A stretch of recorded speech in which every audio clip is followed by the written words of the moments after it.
Not even take your seats. We're going to have invocation. We will go next door for lunch, and then when we come back, the mayor will start the meeting off with a welcome at that time. So if you would identify your seat, and then when you come back, we'll get started immediately following lunch. But if you will indulge or bow with me, and I'll just ask God's blessing on this meal based on my faith tradition. Heavenly Father, we pause to say thank you. We thank you for this day. We thank you for the gathering of these leaders, our mayor and members of council, our state delegation. Heavenly Father, we ask your blessings upon each of them as they work for these, your people of Columbus, Georgia, and the state of Georgia. And Lord, we ask that you bless their families, you guide them, and you keep them. Now, Lord, we thank you for the meal that we are about to receive for the nourishment of our bodies. In your name, in Jesus' name we pray, amen. So we'll go next door and have lunch, and then we'll come back. Hope you enjoyed lunch. We are going to go ahead and get started. And we will bring up now our mayor, the Honorable Mayor Skip Henderson. He needs no introduction. Thank you, Mr. City Manager. Welcome. I can't tell, our council, I've got to thank all the members of the council that are here today.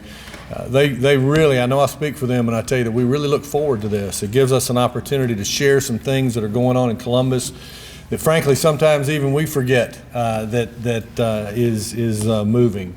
But more importantly than that, it allows them and us to be able to interact with our delegation and kind of lay the groundwork for further communication as you guys are up there doing the work of Georgians in general, but Columbus and the surrounding counties in particular.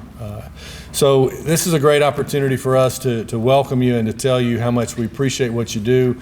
I just told Ryan from GMA that we're a little biased, but we sincerely believe that we've got the best delegation in the Capitol, and we appreciate the way you continue to keep the people back here in Columbus foremost in your mind as you go about doing your business. So we thank you for the job you do. We look forward to further communication during the session. And I'm going to turn it back over to our city manager, Mr. Isaiah Hughley, to get us started. Thank you, Mr. Mayor, and again, welcome to each of you.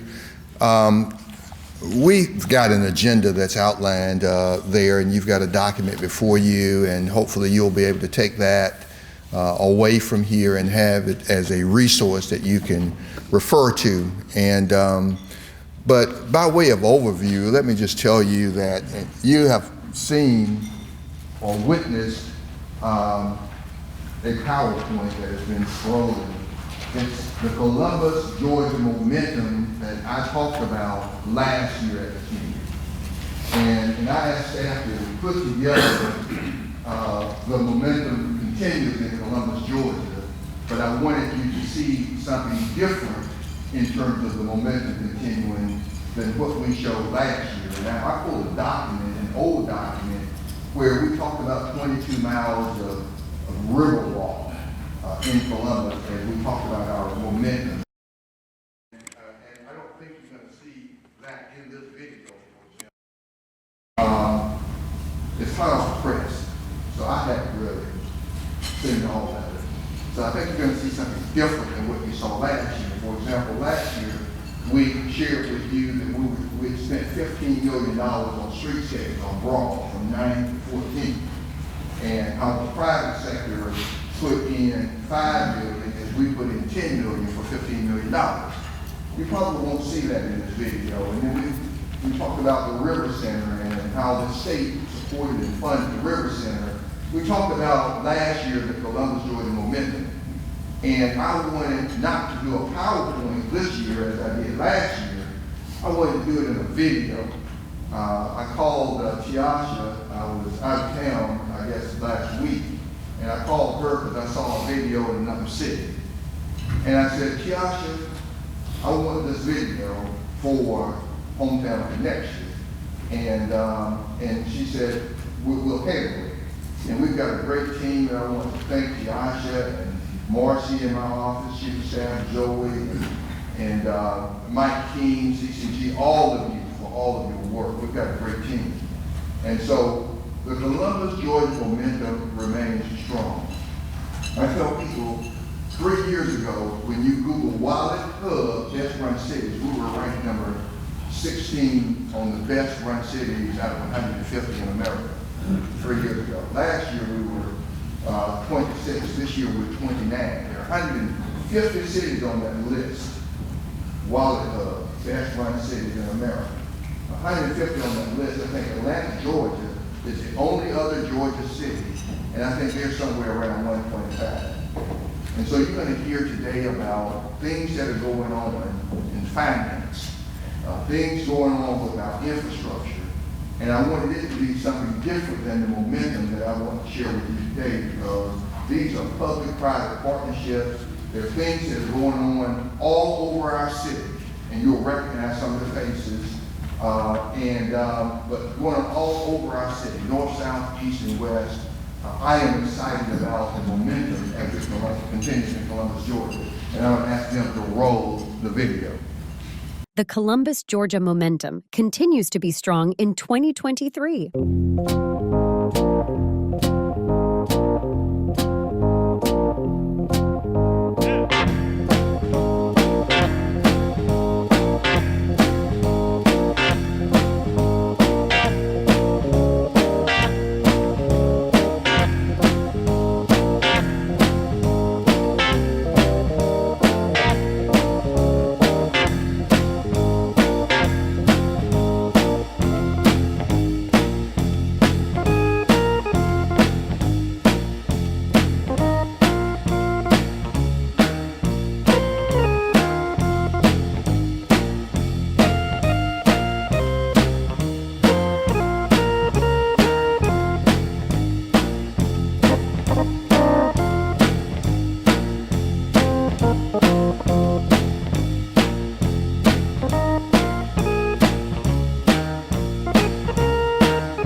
So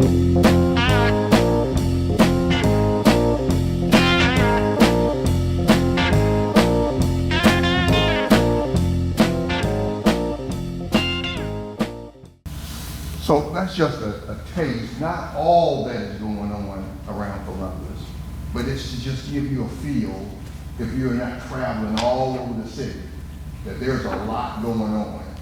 And I can tell you that we are not done yet in Columbus, Georgia. We're the second largest city and growing, and people are still asking questions about how we do it. Our public-private partnerships remain strong, and we all should be excited about the growth and the development and the direction that we're going in Columbus, Georgia. And we just wanted to share with you just a taste of that, a sample of that here in our city.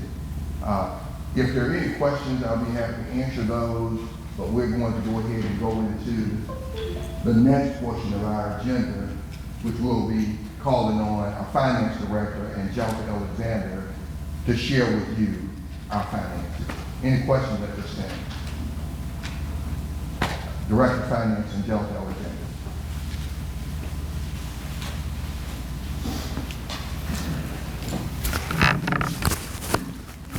Good afternoon. Well, that was a hard presentation to follow. I hope I don't bore you to sleep with these numbers. But in terms of the finance update, I'm just starting out looking at the FY24 operating budget. The adopted budget was $334,293,276. As you can see here from the chart, that the general fund represents about 56% of our overall operating budget. The other local option sales tax funds comes in second at about 13%, while our integrated waste, paving, and stormwater funds round out the top three, representing approximately 12% of the overall operating budget. So now, where does the money go? This chart just shows by expenditure category how the funds are distributed. The highest priority here is obviously funding our public safety. In the FY24 budget, 39% of all expenditures will be used for public safety purposes. All other uses would include intergovernmental transfers, public transit, as well as capital improvement projects. This represents about 20% of the operating budget, while public works accounts for an additional 10%. This includes funding for our facilities maintenance, as well as our fleet maintenance and our integrated waste programs.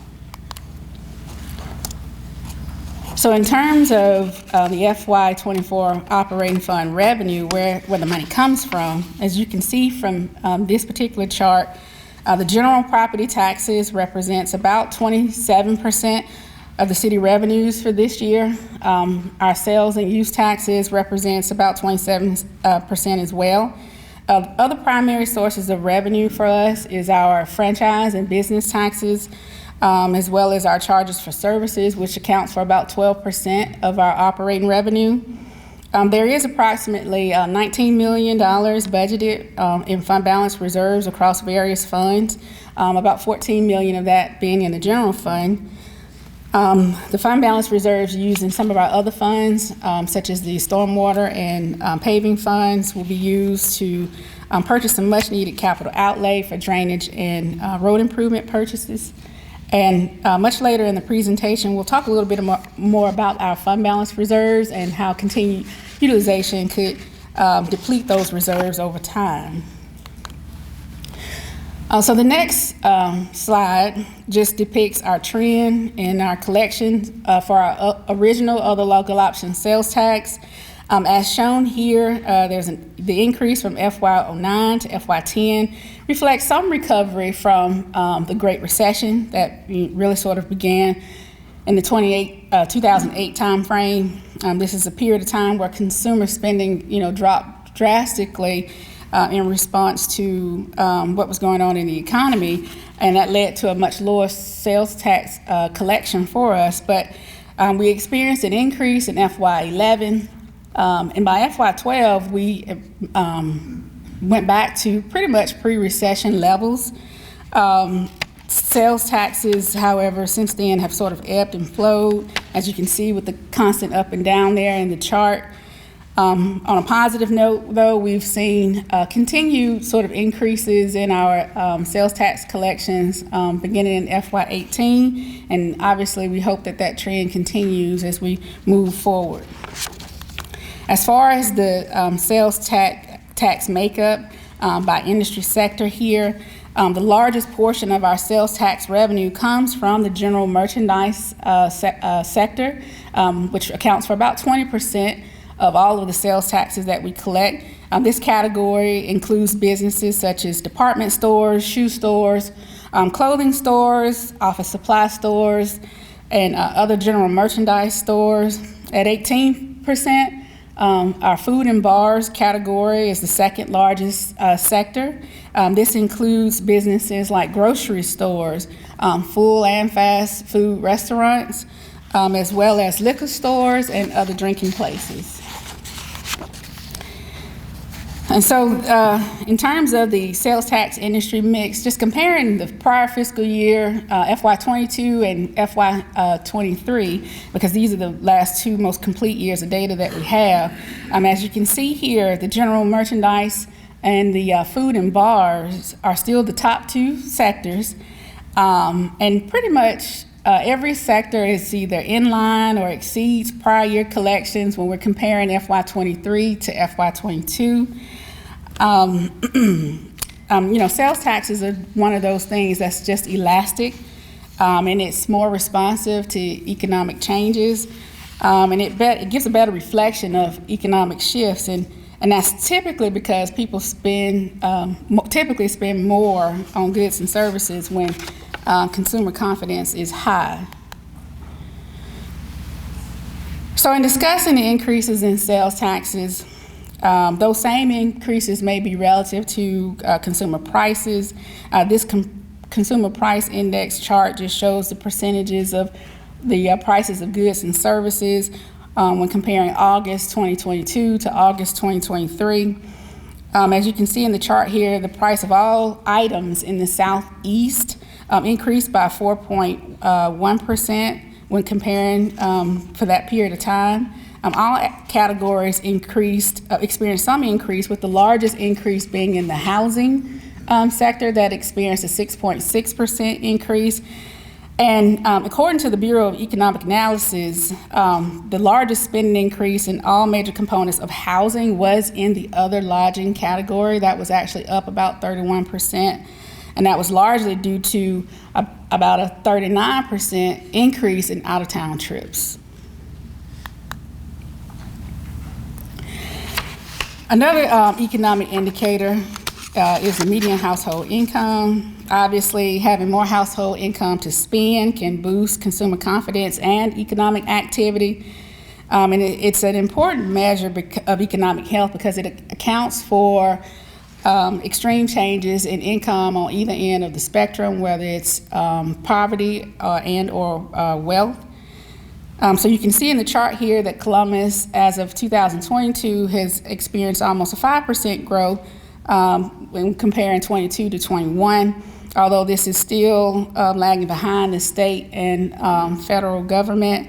Hopefully, I'll just add, the city recently implemented a pay and compensation study in January 23, which provided for an average pay increase of about 13.5% across all positions. So hopefully, with that, to some degree, that'll help move that needle closer to state and federal levels. So we know CPI is a tool to measure economic activity as well as the median household income, but also it's presumed that during periods of higher unemployment, economic conditions are weak, and vice versa, during periods of low unemployment, economic conditions are strong. So this slide just shows the unemployment rate over a 12-month period for Columbus, the state of Georgia, as well as the United States. As you can see here, Columbus's preliminary rate for August of 2023 is the same as it was last year for August of 2022 at 4.2%, while the state and federal levels are slightly higher. And so while the relatively low unemployment rates may indicate some strength in the labor market, obviously stabilization of prices still remain to be a challenge for the Federal Reserve, and hopefully with the Fed's actions of raising the interest rates, that'll bring some of the price level, continue to bring price levels down, I should say, and ward off a recession. But at any rate, any fluctuation in the economy is important, and that's why it's important for us to grow and maintain our fund balance reserves. So in speaking of fund balance, again, the city has an administrative policy, of 90 days, but not less than 60 days in terms of our fund balance reserves. Our reserves provide sort of that cushion for us in times of financial emergencies. It also helps us manage our cash flow cycles. The Georgia Finance Officers Association, again, recommends the 60-day policy minimum. And one key metric about our fund balance reserves and why it's so important to us is that credit rating agencies, these are the agencies that assign a credit rating to us when we go to issue debt, they determine our credit worthiness to some extent with our fund balance reserves. So this chart just shows those fund balance reserves over a period of time. Obviously, fund balance reserves are created when your expenditures are lower than the revenues that you've collected. And so you can see here from FY19 to FY16, the city has dipped into its fund balance reserves. The blue bars represent what those, the composition, I should say, of those reserves. The light blue bar being for our other local option sales tax, and the darker blue bar being for our general fund. But the yellow line there depicts our policy minimum, which is the 60-day mark. The red line depicts our administrative goal, which is the 90-day mark. And so, again, as you can see here, that we dipped into reserves into 2016, but we've made great strides in replenishing those reserves in the subsequent years. And again, that's just one of those things that we need to continue to be mindful of moving forward. So as it relates to our credit worthiness, we've been told on multiple occasions that we have a strong, healthy financial profile. Our bond rating is AA2 with Moody's, AA+ with S&P.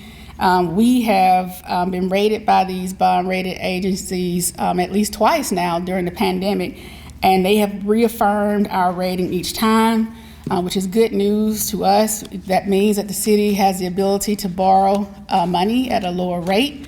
And again, that's good news because we'll be looking to issue more bonds within the next 18 months. I did want to sort of just provide a chart of our current existing bonded debt. As you can see here, as of June 30 of 2023, we have approximately $264 million in outstanding bonds. Half of it is funded through some sort of sales tax proceeds, whether it's our other local option sales tax or our special purpose local option sales tax. And the other half is funded from our debt service millage. And so from a millage standpoint, this chart just provides a historical look at what those millage rates are, or I should say have been over the past few years. As you can see here, our millage rate has been relatively the same each year, with the exception of the shifting of some millage from our maintenance and operating millage to bonds in 2023, and then the reduction by City Council this year for FY24. So this last slide just shows the growth in the digest, our tax digest, and our property tax revenue over time.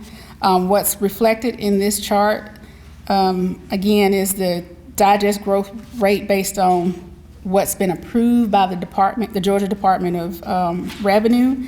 You'll see that small dip there in our digest in 2018. This was due to the post-implementation of our 2017 countywide revaluations. So that dip was likely from the enormous amount of appeals that we received at that time. The other dip in 2020 was due to a change in the state law relative to title ad valorem taxes.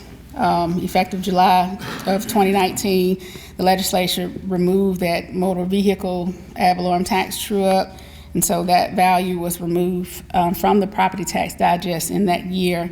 And that may sound like bad news, but it's really not, because that title ad valorem tax is all general fund revenue, so we've been able to increase our general fund revenue by the amount that would have been subsequently reduced in all other funds. With regards to the full value and the digest increasing by such large amounts in 22 and 2023, official code and Department of Revenue guidelines dictate that a county must revalue their property every 3 to 6 years. The last revaluation from a countywide perspective was done again in 2017. So we were due for a revaluation. But with the real estate market changing so drastically in 2020 and 2021, the Board of Assessors decided to delay that change, partially because they wanted to see what the impact to the real estate market would be from COVID.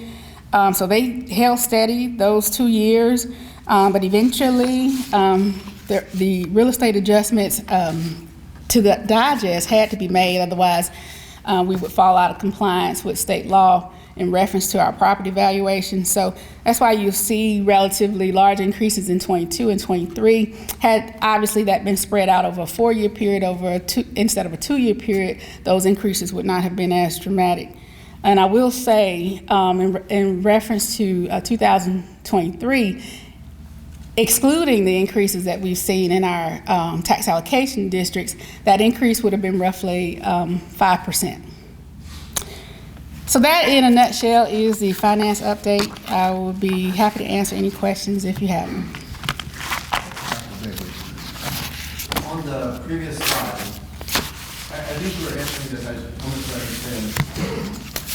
In fiscal year 24, you see a percent growth, but you also see a drop in the property tax revenue. Can you clarify that? I think you're referencing, I just want to make sure you're clear as to why that you see a growth, but also a drop in the. Well, the growth is the approved digest that was approved by the state from the prior year to the next year, so that is the growth. But the revenue that we are able to spend is slightly less than what we received last year, because that number includes the TADs. Well, the money that is collected for the properties within the TAD has to go within the TADs and stay within the TAD funds. That's not money that's available to us.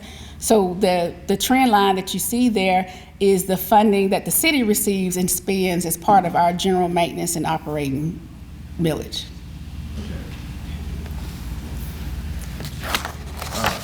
Representative Senator Harbison, and then Representative Lewis.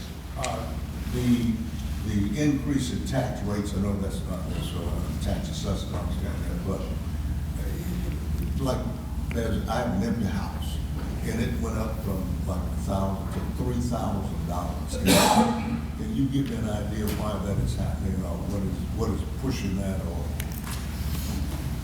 Well, that's really a question for the tax assessor, and she's responsible for assessing the properties. But I will say, in terms of the fluctuation and the increases, the information that I provided, I did, get that from her, and it was really according to her, based on the market, what's been happening in Columbus, what's been happening with properties around town.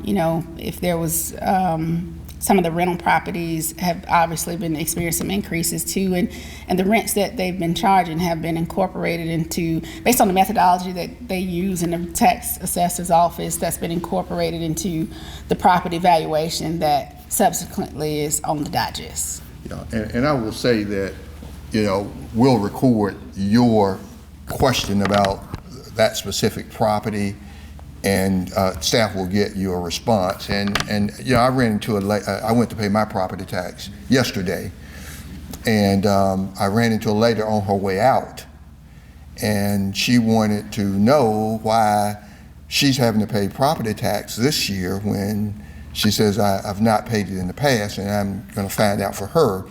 But she showed me her first portion that's due on the 16th is $4.12. And the second portion, her total tax bill is $12. And so she says, I haven't had to pay in the past, and now I got to pay $12. $4.12 was due, but she couldn't stay because the line was long. But I'm going to get her the answer to why she's having to pay $12 for her annual property tax. So, but we'll get you an answer. Mine's $3,000. Yes. Are there other questions? Representative Reese had a question. Representative Reese. Thank you, Dr. Hughley. Senator Hobson got it, so don't worry about it. He can pay the $3,000. But can you go to the next slide for me, please? I know we don't have a map representation of the different districts up here, 1, 2, and 4, but it appears to me that the millage rate are a little different. Higher, of course, in District 1 and lower in District 4. And I understand historically that was due to the rollout and the growth of the consolidated government. Are we still on a plan to balance that? Are we going to at some point get to a point to where everyone in the county is paying the same millage rate? How long are we going to continue with this status? Or what's the rate of those services rolling out? You want to? You're meddling. Right. I mean, I will say that it's.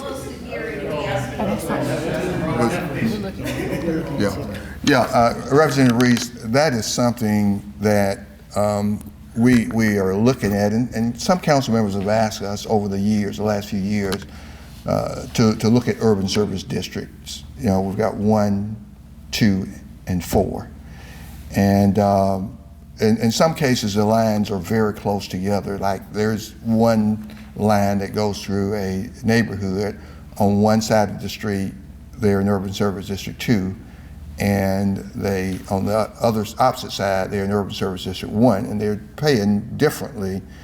And they can see each other when they go to the mailbox, and they're getting the same service, but one's in Urban Service District 2, one's Urban Service District 1. So that's something that we are continuing to look at. She says actively looking. Yeah, so, but we want you to know that. Other questions of the finance director before we move on? And you can come back later if you think of something later, but next we've got, I've talked about the Columbus, Georgia momentum in 2023. I'm going to bring up Deputy City Manager Pam Hodge.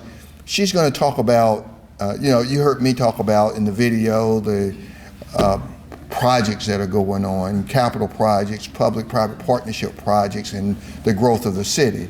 Well, we're growing in infrastructure as well. Over the next 10 years, we are going to spend $1.1 billion on roads and infrastructure, and she's going to share some of what's going on. Someone was saying to me yesterday, everywhere I go, the roads are torn up. They say, go up Buena Vista Road, it's torn up. Steamville Road, but there's progress that's being made. We're spending $1.1 billion, and there's a lot of good work going on that I think we're all going to be pleased with in the end. Deputy City Manager Hodge is going to share some of that work with you. Deputy City Manager. Good afternoon. So I'm going to just share a lot of what's going on in the city related to infrastructure, not just roads, but also buildings and stormwater.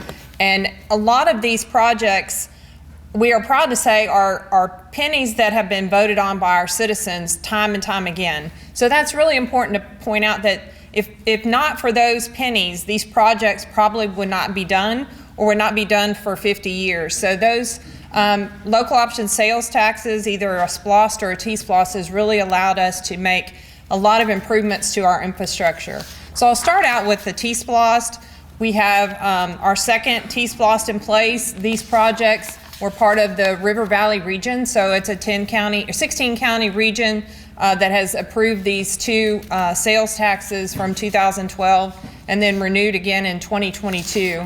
And so the 2012 projects, again, just remember these projects probably would not have been done if not for the T-Splost. So the Riverwalk was completed, the Follow Me Trail, US 27, Custer. We've got $22.4 million in the first T-Splost for Metra and an additional $25 million for Metra to make improvements to our public transit system. The Spiderweb project is underway. It's under construction. We'll be bidding out the actual bridge by the end of the year. The Buena Vista Road I-185 diverging diamond, that is actively in construction. As the city manager mentioned, you're going to see construction all over town. Construction is a good thing. That just means there's improvements and money being spent to make those improvements. Just to say on Casita Road 185, that's about 15% complete.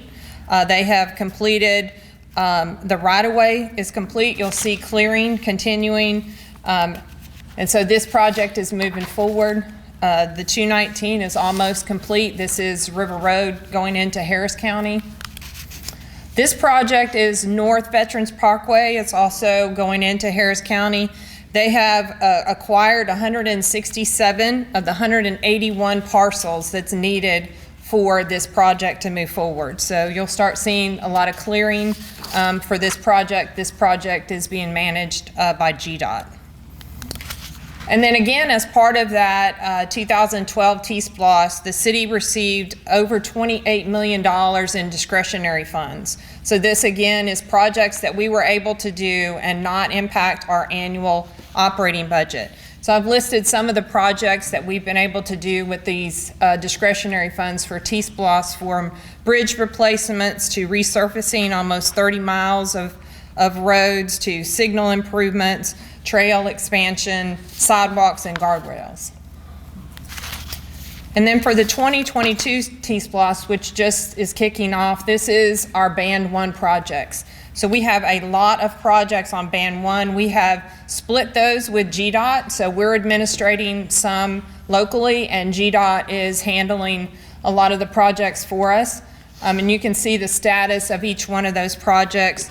From the Riverwalk resurfacing, we are coordinating that project with the Dragonfly Trail, and to make sure that we're making the improvements that they are consistent with their plan.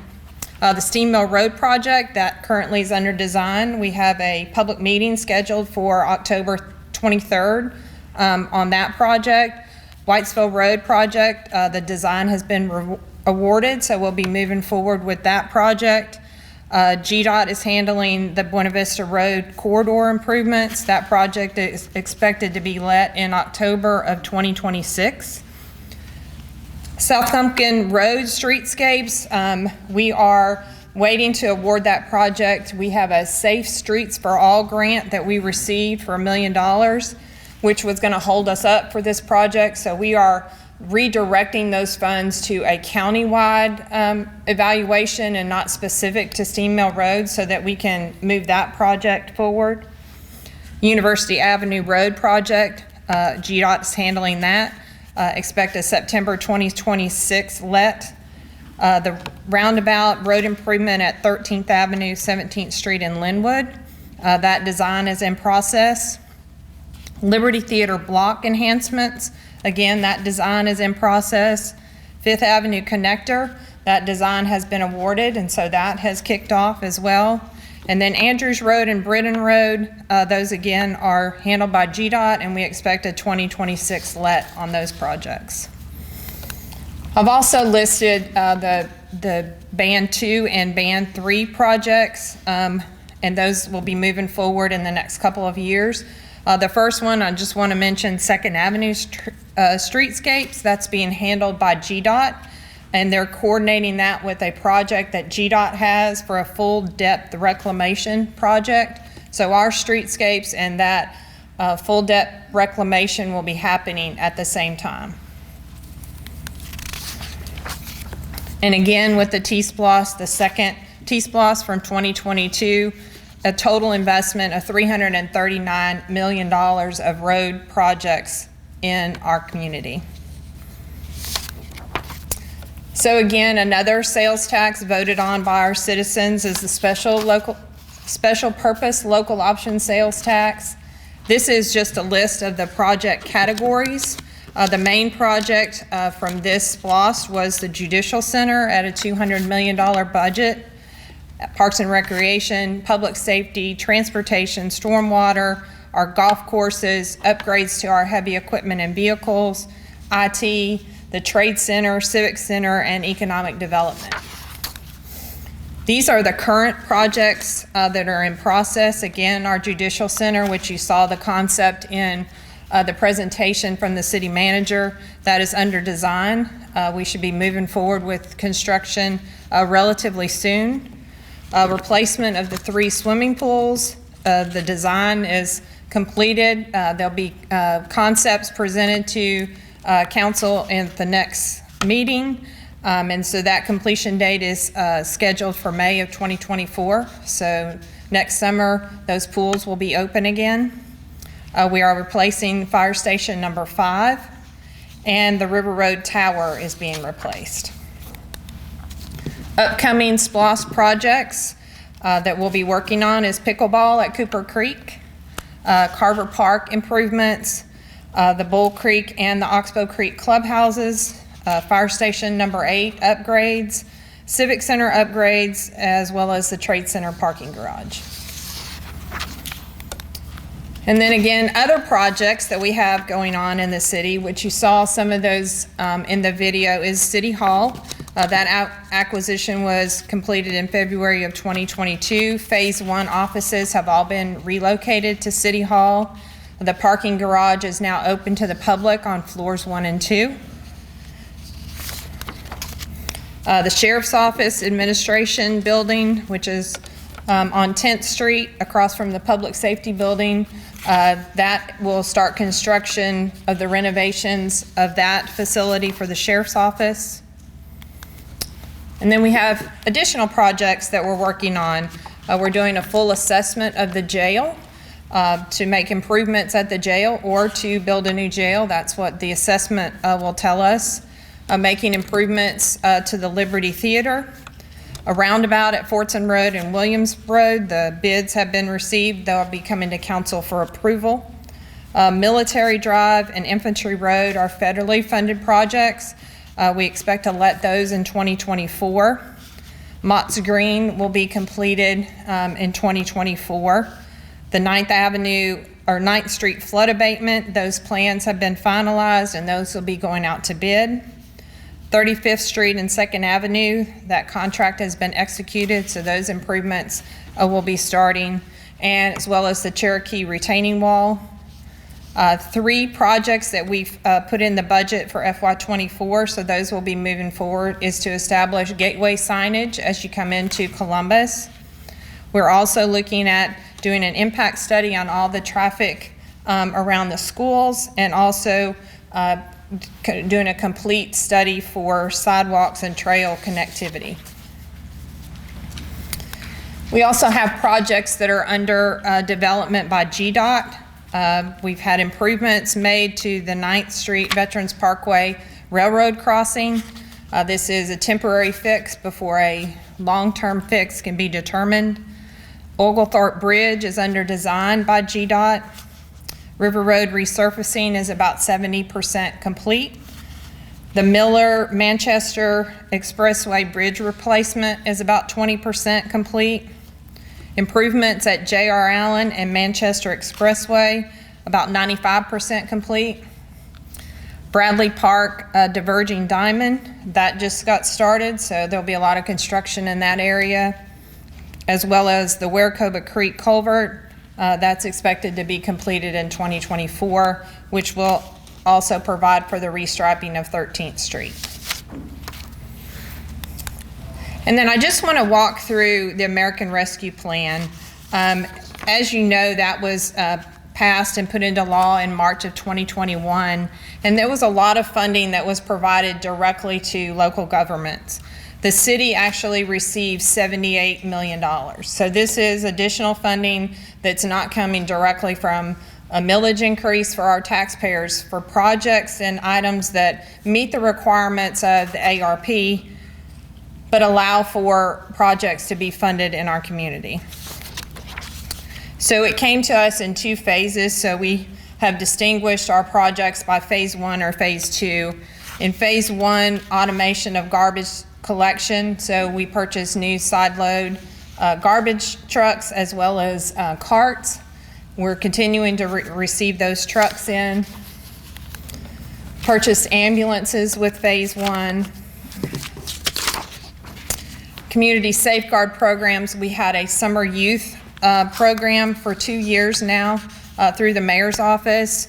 Cure Violence has been funded. We've started a camera program throughout our community. So in phase 1, $2.6 million expended for cameras. Broadband cybersecurity upgrades, you're allowed for revenue recovery. That's been completed. We provided premium pay for public safety during the pandemic. We did a small business nonprofit grant program of $4 million that provided assistance to those businesses that were impacted during the pandemic, and then allotted about $200,000 for administration. And then in phase 2 funding, again, a lot of projects to provide community assistance. We've looked at affordable housing, utility assistance, homeowner occupied rehab programs, handicap access programs, mental health, substance abuse programs throughout our community, a poverty reduction initiative, as well as neighborhood navigators for our family connection program. Provided funding for public safety, as well as the judicial backlog program, facility improvements for our Civic Center, Trade Center, and Liberty Theater, land acquisition for additional cemetery space, revenue recovery, and these are the projects that have been funded through revenue recovery, upgrade to our CCG TV, cybersecurity, the Family Connection Program, and additional public safety capital, as well as the camera program, another $6.5 million to provide that camera program throughout our community. We also received a grant from the state for additional $4 million for our small business nonprofit grant program. That is almost complete. We're finishing up those applications. And in this phase, at this point, we funded 76 small businesses and 9 nonprofits for impact to their businesses during COVID. And at this time, I'm happy to answer any questions. Any questions, Senator Ross? Good morning. On some of the ARP funding, some of that is going to be an ongoing expense, is that right?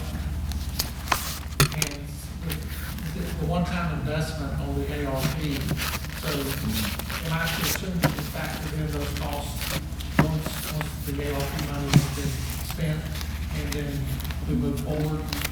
Yes, anything that would be ongoing would be, if there's not funding available, then that program would end. For example, the Family Connection Neighborhood Navigators. If that is successful, then City Council would have to determine if they want to continue to fund that program. But automation, garbage collection and stuff like that, there's going to be a cost factor to that also, correct?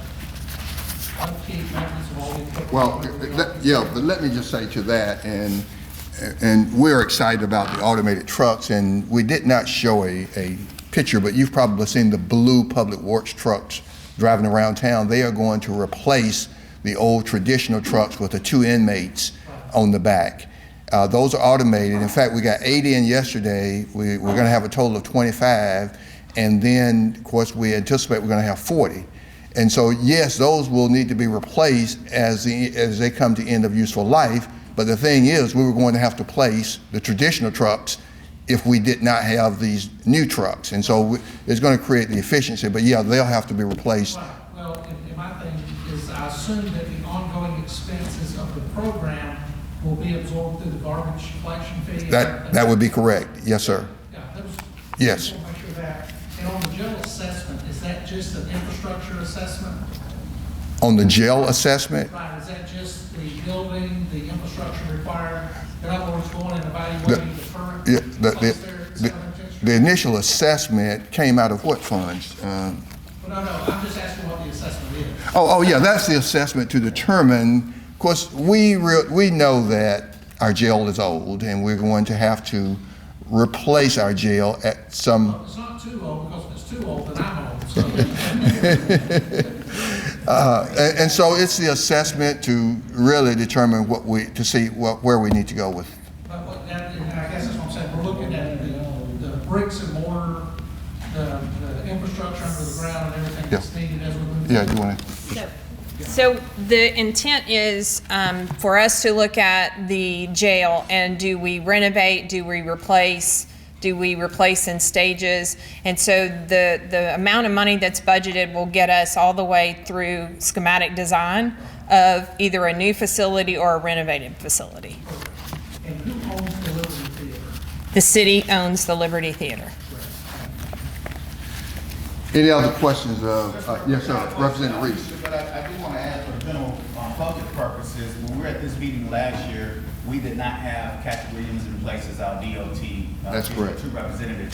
We now have her in place, and the entire delegation here supported her strongly, and she's doing a wonderful job. Yeah. And so as you talk about some of the DOT projects, I just wanted to be known publicly that we do have a new representative here in Columbus.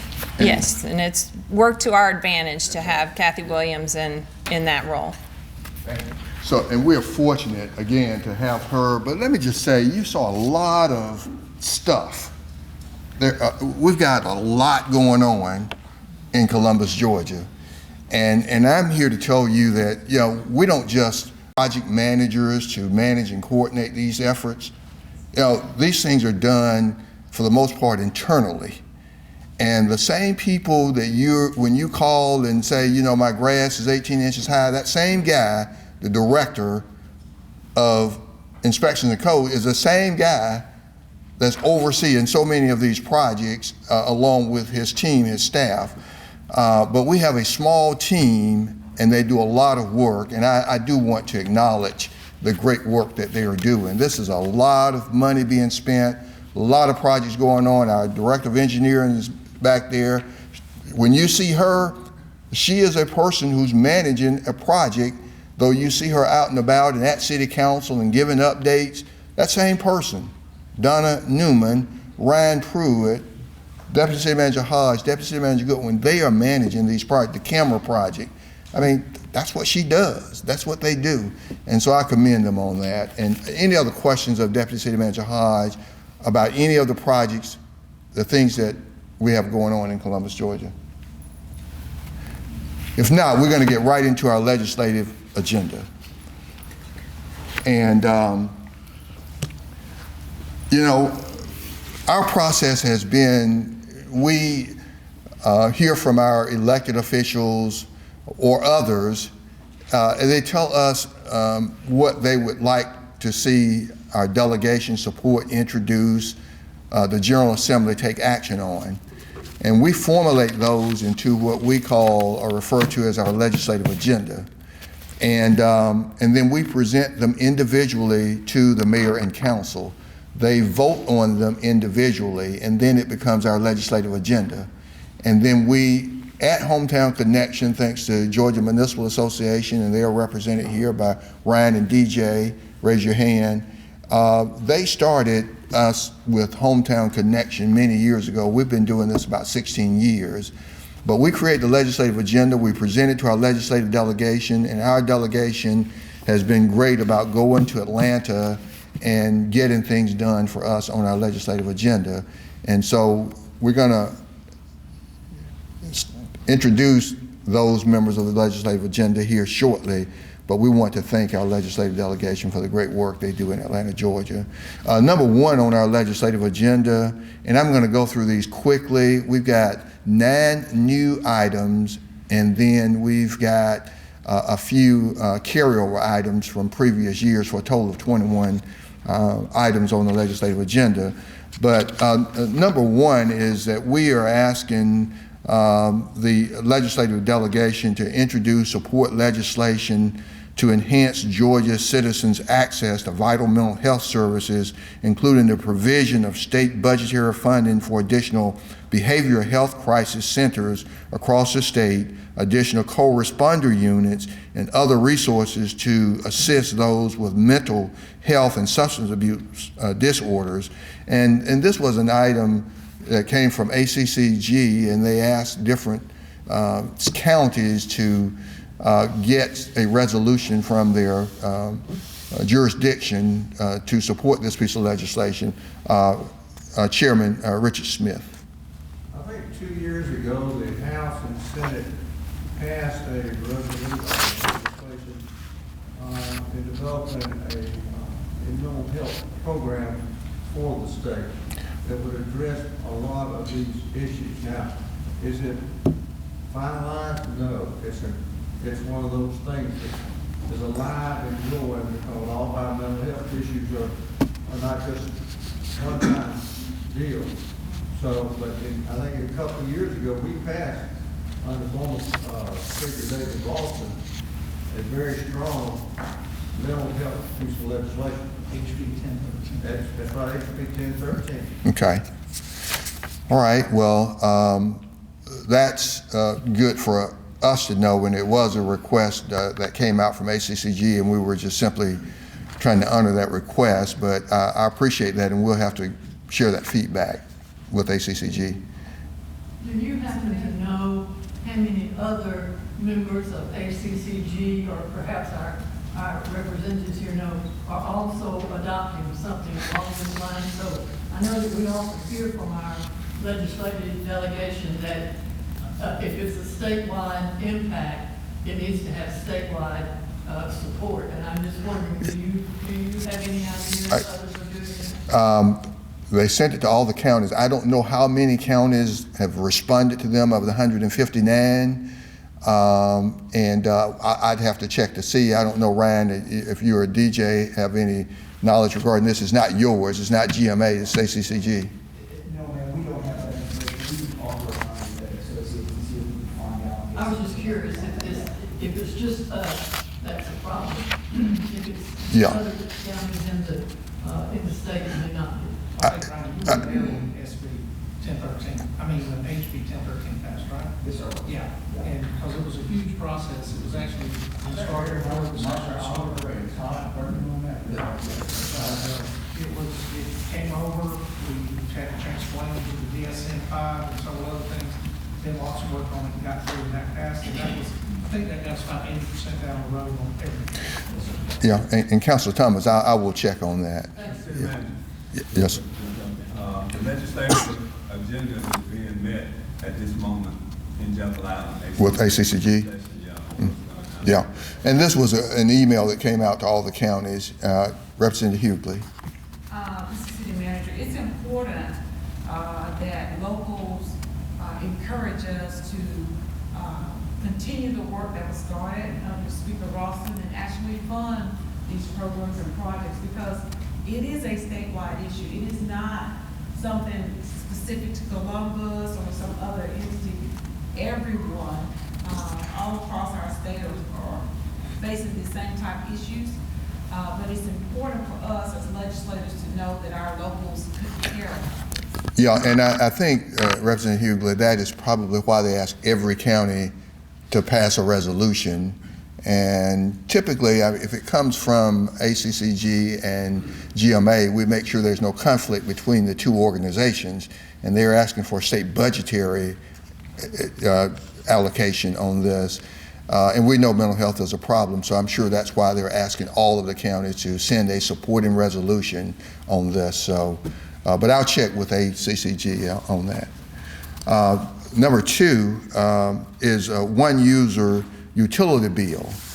And this comes from one that we all know in the room, Superior Court Judge Bobby Peters. He's requesting that the CCG, on behalf of his request, is requesting the delegation introduce or support statewide legislation that would require public utilities to bill local governments and school districts on a one-user basis which would allow building discounts that would benefit all taxpayers. And this is in volume.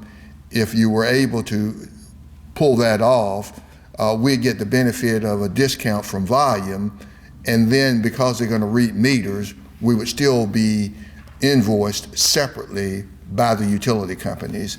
And so if there's an opportunity to gain that discount through volume, he's suggesting that we try and get that done, the delegation try and get that done. I know I voted on this on Tuesday to approve it. I get it through what it's trying to accomplish.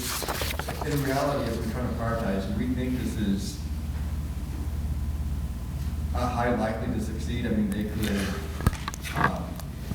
I feel like they've been a good partner, and in theory, they could just change the rate with the volume-based discount and end up the same amount. I mean, do we think this is likely to be successful in practice? Well, I think it can be, and I'll tell you why I think that. You know, we have been in the past with utilities, if we didn't, we've gotten better prices by pooling city buildings together rather than let them be billed individually across the city. If you're able to connect them and get the volume rate, then we would get a better rate. And if it works for the city, I think, in my mind, if you are able to somehow do it with two larger entities together, there could be some, it could work. I can't figure it out in my mind, but I think it could work, yes. Mr. City Manager, I didn't speak with Dr. David Lewis yesterday about this, and he said that he was going to bring this issue to the school board. Yes. I think they have a meeting Monday night. And as you said, the devil's in the details. Yeah. But he, at first glance, supports this resolution. Yeah, and I spoke to him yesterday as well at Rotary, and he was supportive, and I know that Tiasha has talked to their PIO, and so it's on their radar, and I think he may even list it on their legislative agenda as well.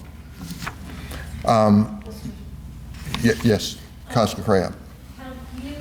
Have you or Dr. Lewis gone to the utility companies already and tried to negotiate this without having legislation do it? No, I have not, no. And I know he has not, because I mentioned it to him yesterday. I don't, I have not talked to the various utilities, whether it be the gas, electric, or water. No, I have not.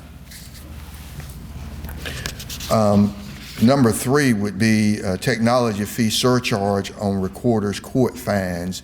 And this comes from the Chief Judge, David Ranieri, requesting the delegation introduce or support legislation to allow imposition of court costs of $10 to be added as a surcharge to each fine imposed by Recorder's Court effective July 1, 2024 through June 30, 2034 to be used to defray technology costs of Recorder's Court.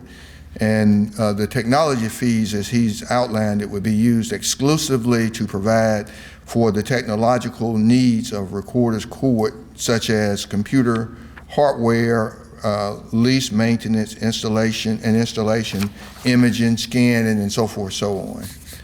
And that comes from Judge Ranieri, Representative Hughley. I gotta say that when we start putting dollar amounts in legislation, it raises a red flag for me, because you said $10 for 10 years. And on one hand, $10 might be good now, but 10 years from now, is that still gonna meet the objective? When you put it in for such a long period of time, depending on what the overall goal is. So that's my only concern, that you're saying $10 for 10 years, and 5 years from now, $10 may not be And I think that's a good point, and I don't know that Judge Ranieri thought about that, and I don't know if you introduced the legislation, when you do, you could allow for some adjustment over the 10 years, because he asked for $10, you might, in drafting your legislation, if you so choose to, may do a CPI or some other incremental, is what I would ask that you consider. Number 4, advanced, and we've got several of these from advanced practice registered nurses that met. I know they met with the legislative delegation as well as city council members. And Council Barnes has brought back several pieces of potential legislation that I'm going to go through quickly. So the CCG, along with the UAPRN, that's the United Advanced Practice Registered Nurses, you hear me continue to say that, of West Georgia chapter, they're requesting the delegation support which would remove barriers to APRN practice, whereby decreasing a delay in care for the citizens of Georgia's access to medication and treatment. APRNs have advanced education and trusting relationships with their collaborating physicians to provide safe, effective healthcare services. They are currently issued an authorization to practice as an advanced practice nurse practitioner under their RN's license. Independent licensing could allow them to be recognized separately from their RN license. And Senate Bill 164, they're saying, Council Barnes and the nurses are saying, was vetoed in session 2023 at the request of the sponsor. In the 2024 session, the language is anticipated to be amended for smoother implementation to handle the volume of applicants. And so there appears to have been some legislation, but the sponsor pulled it, and they're coming back asking that you consider a piece of legislation. And then there's another piece of legislation on their behalf, along with the government, to support legislation which would add APRNs to the list of Department of Motor Vehicles approved practitioners to sign disability parking permits. That is being requested. Number 6 from the APRNs is requesting, we're requesting the delegation introduce or support legislation which would authorize the APRNs to write prescriptions for Schedule II controlled substances, stimulants for ADHD, ADD for 30-day supply, and opiates prescriptions would be a 3-day supply with other criteria. And it is my understanding that they've shared that there's currently no bill pending to allow APRNs to prescribe stimulants, and Georgia is one of 2 states in the United States where this restriction remains. Georgia is one of 2 states, they are sharing with us, in the United States where this restriction remains. Then number 7, from the same organization, is asking that you introduce or support legislation which would authorize APRNs to certify orders authorizing home health agencies to make home visits. And they are also saying that Georgia is one of the 11 states in the United States where this restriction remains. They're making that request. And then number 8 is multidisciplinary teams for adult abuse, neglect, and exploitation. It is being requested that the delegation support legislation requiring that the multidisciplinary teams for dealing with adult abuse, neglect, and exploitation described in Georgia law be mandatory in each judicial circuit of the state. That is being requested. Then number 9. Yeah. My only concern is that would be in some of their less populous judicial circuits, that would probably be looked at as an unfunded mandate. Okay. Because of the expense, but I mean, that could be a conversation with, making it mandatory like that. Okay, makes sense. Then number 9, $10 million increase in funding for home and community-based services is what's being requested. And so asking for this increase in home and community-based services to provide services in the home that help older Georgians stay in their homes and communities for longer periods and avoid the expense of nursing home care.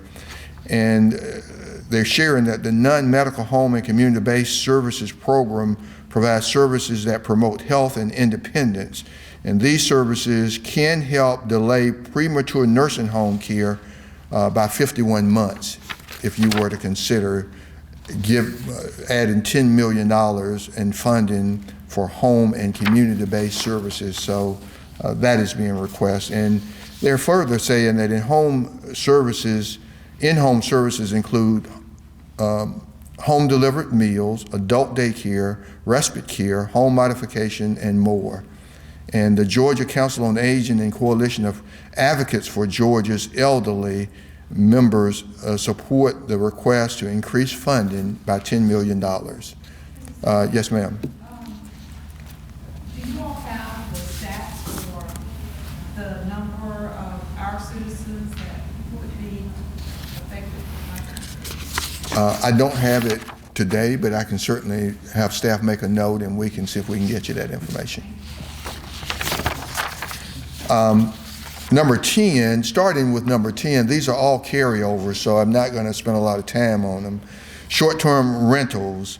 The CCG supports local control of the regulations of short-term rentals as necessary for quality of life, public safety, and a competitive lodging marketplace, and urge the delegation to support maintaining local control of units used as short-term rentals, subject to all applicable state laws. That was on last year. Musical production state sales tax credit was on last year, and we're requesting again that the delegation to expand certain state sales tax credits for production companies producing music or musical theater productions to make it more feasible for production companies to take advantage of these credits in Georgia. And so the current legislation provides for certain state sales tax credits for production companies producing music or musical theater productions in Georgia, while touring and defines parameters, including the dollar amount to be spent in the state of Georgia over a certain period and length of time that a production must tour in order to be awarded the state sales tax credit. And we're just trying to create a level playing field here. Number 12, amendment of conflict of interest provision for redevelopment powers law. I'm sorry. Before you leave that, of course, you know that we have a study committee that's looking at all our tax credit, and our colleague, Representative Debbie Buckner, is on that panel, and they are coming to Columbus. So it would be a good opportunity for you all to address that directly with the panel when they come. I think they're coming next month. And by the way, I wanted to remind everyone that Representative Buckner could not be here today because of the illness of her daughter, but she wanted me to give everyone her regards. Thank you, and we'll get the date of when they will be here, that we can make sure that we're present. Yes, sir. I want to ask Mayor Pro Tem Gary Adams, is this in line with the white papers that have been produced by the, I guess you could sum up like hub city areas that are looking to get more engagement in the area? Is this in line with that? Well, I know that, and Councilor Thomas, I know she, and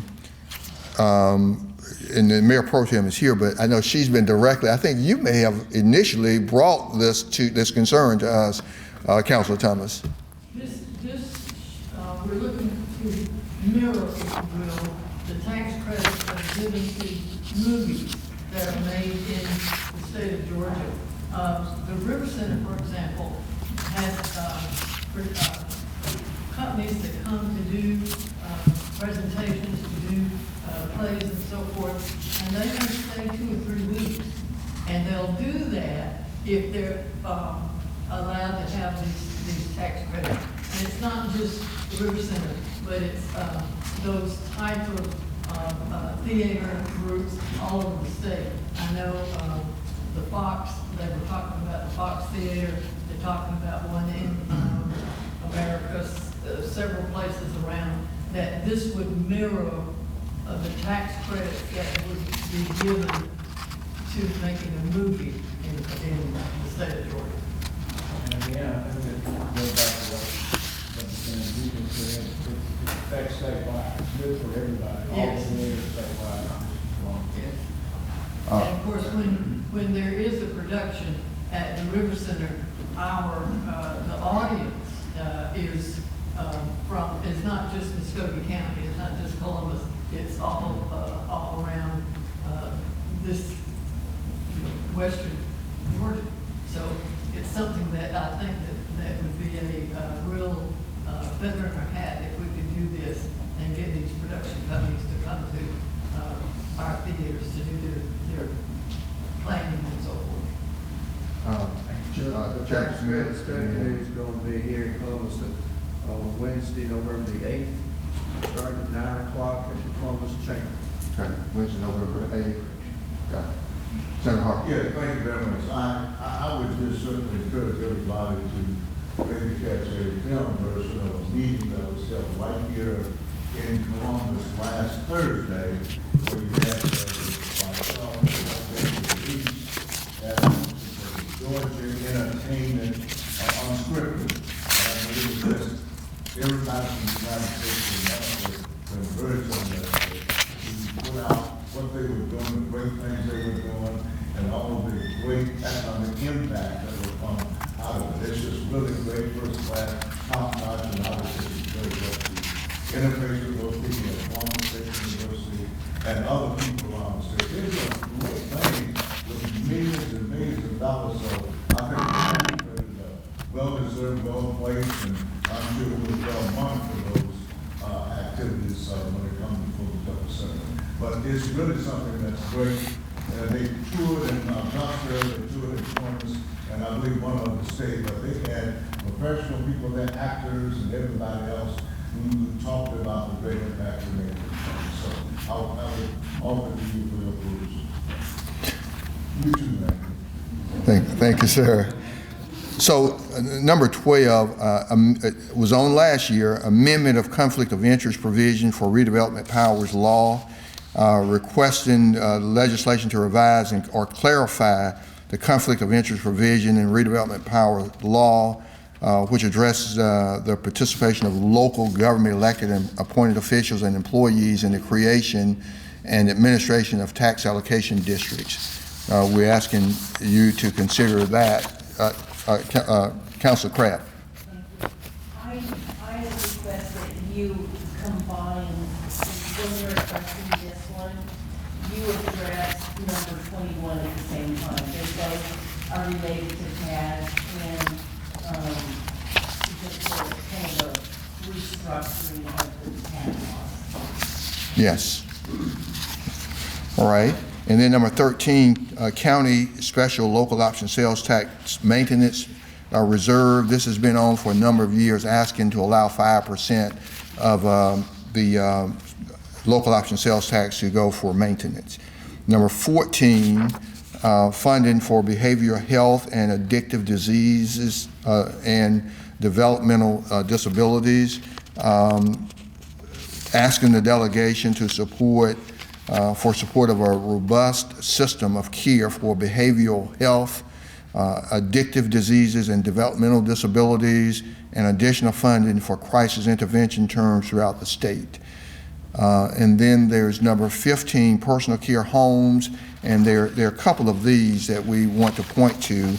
They come from Councilor Glenn Davis, but personal care homes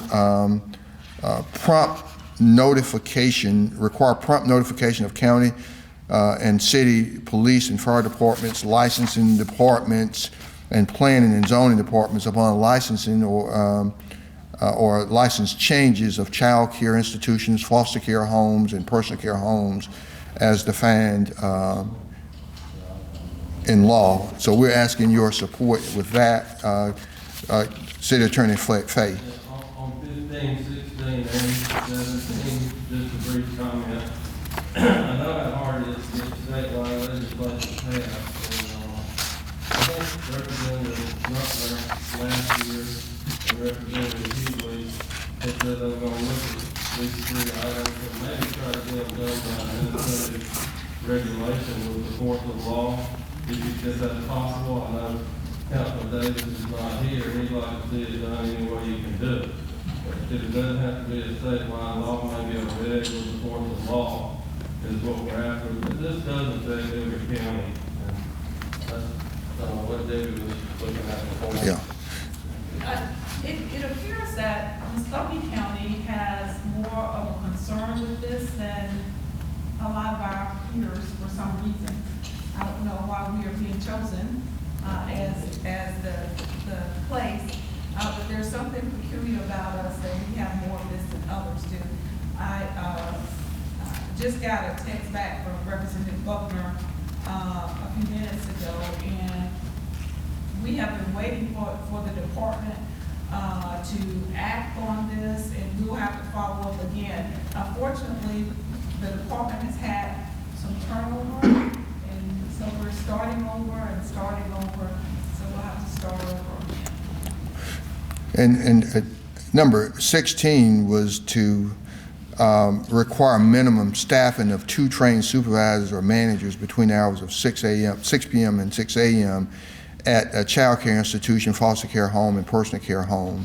And then number 17, legislation that require posting of appropriate hotlines to report abuse at child care institution, foster care homes, and personal care homes.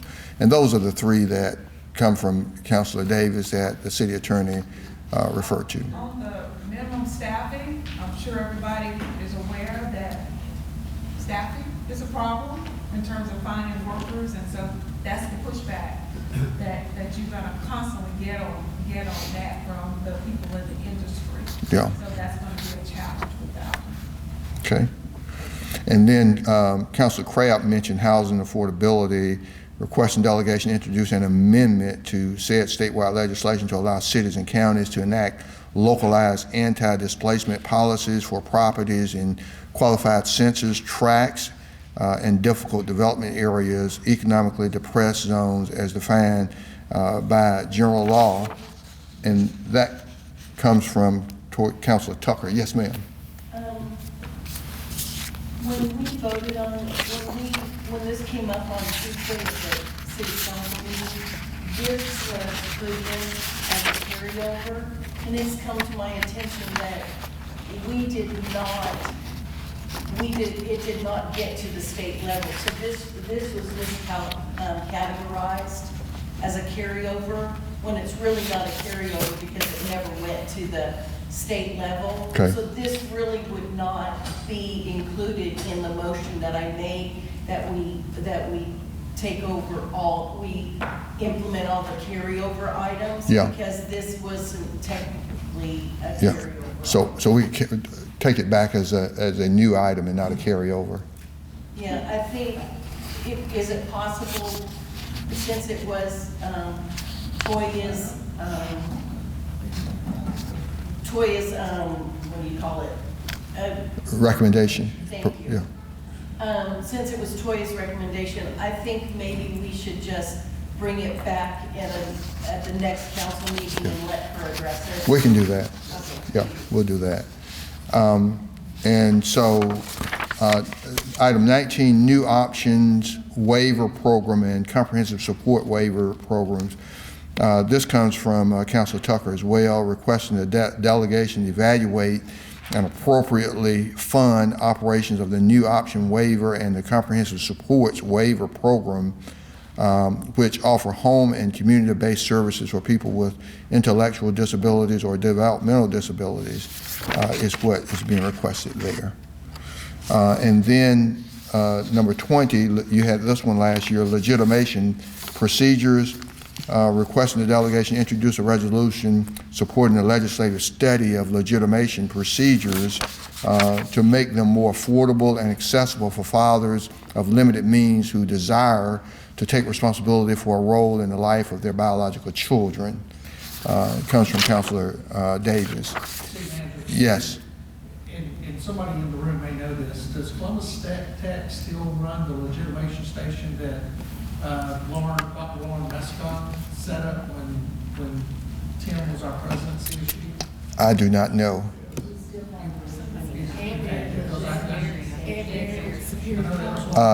She's saying Ed Barrier in Superior Court. Ed Barrier. Barry. Well, this was set by Lauren Mescott as an attorney, and I know it was very efficient. There was no cost to the participants. But I guess we can drill down and find out. Yeah, and that's something staff will make a note of, and we'll look into that, Senator Roberts.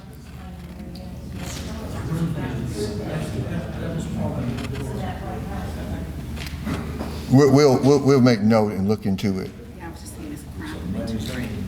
And I'm being told that we did a crime prevention grant for it, what you're talking about, Senator Robinson. The final one on the legislative agenda, the city's legislative agenda, tax allocation law amendment. I think Councilor Crabb was referring to this, requesting the delegation introduce an amendment which allows voluntary acquisition of property within a TAD by elected officials and employees of a political subdivision, but prohibits receipt of any TAD funding by such elected officials or employees. And to further amend said law so as to clarify that elected officials may conduct business within a TAD and that a citizen owning a business property or a home within a TAD can run for and hold any elective office in a county which has created TAD districts. That's the final one. Any questions about any of those that we can go back over? But we've made notes of those things that you've had questions about, and we'll get an answer for those. And then we'll bring back the one that Councilor Crabb talked about at the next council meeting on housing. Any questions from any members of the delegation or city council members? If not on that, we're going to call on the CBB. Did you want to share some things today? And he has a brief, I think 2 or 3 things he wants to mention. And I know we have Brian from the Chamber. Thanks for being here. You may not have anything today, but we want to recognize and thank you for being here. Mr. Peter Bow. Great, thank you so much. I just left the 15th Annual Collaboration Summit upstairs, where we had over 60 hospitality stakeholders present. The purpose of that meeting was to bring those organizations together to talk about networking, collaboration, working together. And because of their programming, this is what's happening in Columbus as far as the economic impact of tourism in our city. And the Columbus State University we're fortunate enough to have them put together these numbers for us. We saw spending increase because of tourism, and it's because what's happening and because of our product, we're having a visitor stay longer in the destination once they reach here. So, and of course, then the household savings to our homeowners, also increased because of that visitor spending. Next slide. Yes. Okay, great, thank you. Our legislative agenda is very simple. Some of these things are repeats from previous years. Obviously, item number 1, to protect the Georgia lodging taxing from redirection. This is really meant to instill the fact that hotel motel tax is meant for destination promotion and marketing, and we would want to make sure that that is always the focus of those funds. Item number 2, to increase Georgia's investment in tourism marketing. The Department of Economic Development's Explore Georgia's is last when it comes to funding across the United States, and the tourism industry as a whole always wants to make sure that we reposition Explore Georgia so that there is adequate funding for tourism marketing for Georgia, because obviously there's a ripple effect across the state. Number 3 is a little bit different, but we want to make sure that there's an opposition to any discrimination in all of its manifestations, whether it's based on race, gender, religion, or any other characteristic, and work together to build a place where everyone is treated with fairness and dignity. These first 3 items have been adopted by our Georgia Association of Convention and Visitors Bureaus, which means that we're all joined together and working towards this. And so we would hope that you would look at this as you enter into the session next year. And the fourth one is a new item for you. As we realize that the destination fee, or the transportation fee rather, that $5 fee that's imposed on guests that spend the night in a hotel, that will sunset in 2025. And we'd like to start that conversation today versus waiting until the last moment, so that we can better utilize that destination, or I keep saying that, I'm sorry, the transportation fee for better purposes, meaning that maybe there's a redistribution plan where it benefits more of the hospitality industry who is carrying the weight of that fee. There could be a number of programs that could be developed. I'm not saying that this totally goes away from the Department of Transportation, but maybe there's a way that we can look at percentages or dollars amounts. Anyway, that conversation needs to start, we feel like, now, so that we can get into the exercise of how we best use those funds, so we continue to support the projects, some of which we've talked about that are happening here in Columbus, but also moving forward is how does this better benefit the hospitality industry. That's all I have. If there are any questions. Questions of Peter, now President and CEO of CDG. If not, I want to recognize Beverly Townsend. She's Health Department Director, CEO. Anything for you today? No, Madam, thank you for the opportunity to be here to serve. All right, thank you, ma'am. So with that, we're coming to a close. Senator Harbison, Chair of the Delegation, I want to thank each of the members of our delegation for all that you do for us. And we try to share information that is usable as you go back to the Capitol. We've got points of contact, staff in that document that you have, so that you know how to reach us. And when you're in session, you call us. We respond promptly because we know that things can move fast when you're there. But I want to yield to you, and know we've got Sheriff Smith. We've got a powerful delegation, and I want to thank you all for how you maneuvered and position yourself in Atlanta that you can have impact and say. And so I want to yield to you and to members of the delegation at this time to hear from you, and of course council members are here, and we're happy that they're here as well. So thank you, Mr. City Manager. I'm just really honored to be here today. You, the mayor, and members of the council, and all of the wonderful staff that we have here in Columbus. I'm just really, really proud of the work that you do. And I don't think you get enough credit from us, but we acknowledge it solidly. But we want to get a little outward about how we appreciate everything you do, from the council all the way down, all the way up to every member of your staff, Mr. Mayor. We really appreciate what you do, and thank you for contacting me about issues that go on. We work together real good. Last year on some issues that we were blessed to get through with members of our delegation. So I'm just honored to be here. I have the greatest members of the delegation. They hold me up. They work with me. In the Senate, I let Randy hang out with the horse at times, but the truth of the matter, no, Randy does a good job. And members of the House, Richard, and here Representative Hughes, who's the dean of our delegation, that went up with myself and maybe two others, Vance. We all went up together, and they do a good job. They're making their mark. Representative Reese, we appreciate you. A great addition to our group. You make it your mark, there's no doubt about it. Randy has moved up in the rank. He is now an officer in the Georgia State Senate, as well as not catching almost of the prestige of our rules chairman, Richard Smith, who, can stop a bill or raise a bill. So that is just so important. So Debbie, Debbie Butler, who does a great job in several areas. I'm really glad that she is where she is, and I'm praying that she's taking care of her lovely daughter that we all love, and we just certainly appreciate that. And Carol, Representative Hughley, you know how I feel about you. You're a great man. You keep me straight a lot of times, and I certainly appreciate it. But anything I can do to help you, just let me know. give me a call, 706-687-3899, and I'll approve this message. So, with that, let me just, to our GMA partners. I mean, we are a member of GMA. They're here, and I want to thank you and GMA for all that you do. You know, a lot of people, you know, we used to have a lobbyist that we would pay and hire. But GMA got so good over the years for us that we didn't need to hire a lobbyist anymore. We rely on them. They were boots on the ground at the Capitol, do a great job for us. And I know every member of the delegation around this table know GMA and their representatives. I want to thank you for what you do. You want to say anything today?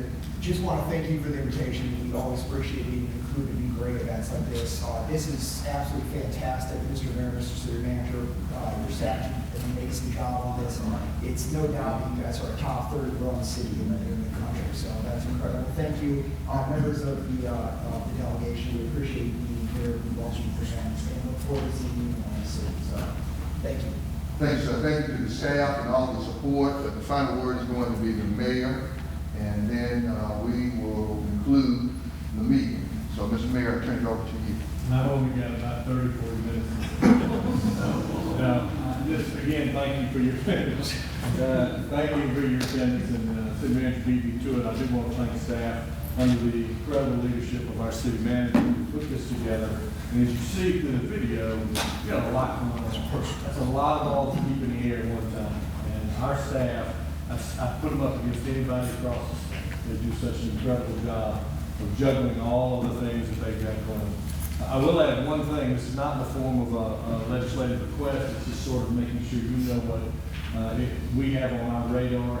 Thanks to Chairman Smith's urging, the Mayor Pro Tem and I had met with him, and we have, it was his idea for us to ask for a GDI precinct to be set up temporarily here in our community to help with targeted criminal issues that we deal with. I've spoken with the GBI head, Director Hosley. I've contacted the governor. He knows that we're pursuing this. And I've been playing phone tag with the Director of OPB, Mr. Dunn, and we're going to try to get that wrapped up. Hopefully get it in the budget, and with the governor on board, maybe keep it there so that we can stand that up to cooperate and work with our law enforcement officials to try to continue to make Columbus a safer place to live. So I want to thank you for the leadership as well in that. But thank you. We hope you have got some information that will help you in doing your jobs come the first of the year. If not, you know Isaiah's number. Obviously, call any one of us, whether it's the council or the mayor's office or certainly the city manager's office. We will be more than happy to provide whatever information, supporting data that you need. All right, thank you. And so, Mayor, let me just thank the media too. We got Channel 9 represented here today. I saw Chuck Williams from Channel 3, and I see Tim Chitwood from the Ledger. We need the media to help us keep our citizens informed. So thank y'all for being here. If there's no other business, we're done. Thanks again, everybody.